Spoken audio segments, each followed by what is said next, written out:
ಬಂತು. ಎಷ್ಟು ಕರಾಳ ರಾತ್ರಿಗಳನ್ನು ನೀವು ಕಳೆದಿದ್ದೀರೋ ನೀವು. ಆದರೆ ನಾಳಿನ ಬೆಳಗ್ಗೆ ನಿಮಗೆ ಶುಭ ಬೆಳಗ್ಗೆ ಆಗಬೇಕು. ಉದಯಿಸುವಂತಹ ಸೂರ್ಯನಾರಾಯಣ ಕಿರಣಗಳೆಲ್ಲವೂ ನಿಮ್ಮ ಪಾಲಿಗೆ ಹೊನ್ನ ಕಿರಣಗಳಾಗಬೇಕು. ಋಷ್ಯಮುಖದ ತಪ್ಪಲಿಂದ ಎತ್ತರಕ್ಕೆ ಶ್ರೀರಾಮ ಹಾಗೂ ಲಕ್ಷ್ಮಣದೇವನನ್ನು ನಮ್ಮ ಕೂದಲಲ್ಲಿ ಹೊತ್ತು ಸಾಗಿಸಿದ ನಮಗೆ ನಿಮ್ಮನ್ನು ಇಲ್ಲಿಂದ ಹೊತ್ತೊಯ್ಯುವುದೇನು ಕಷ್ಟವಲ್ಲ. ತಾಯಿಯ ಸೇವೆ ಅಂತ ಮಾಡಿ.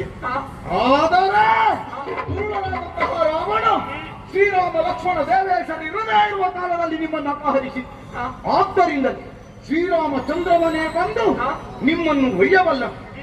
ಅದಕ್ಕೆ ನೀವು ಕಾಯಬೇಕಾದದ್ದಿಲ್ಲ.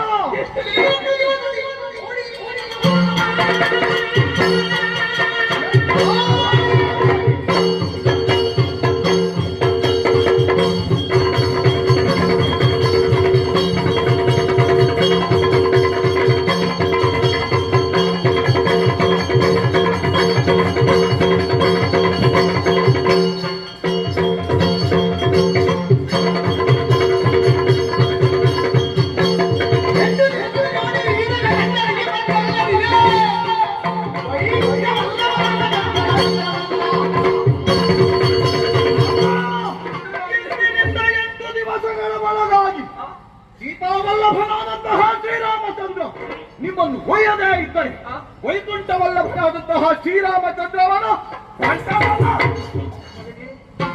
ಮಾತನ್ನು ಕೇಳಿದಾಗ ಸಮಾಧಾನವಾಯಿತು.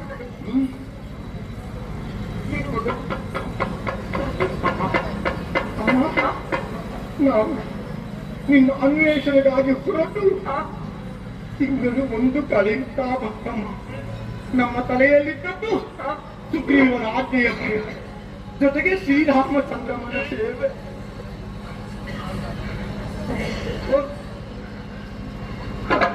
ಇಂದಿನವರೆಗೆ ಏನು ತಿನ್ನದಿಲ್ಲವಮ್ಮ. ಹೊಟ್ಟೆ ಬಹಳ ಹಸಿ ಇದೆ.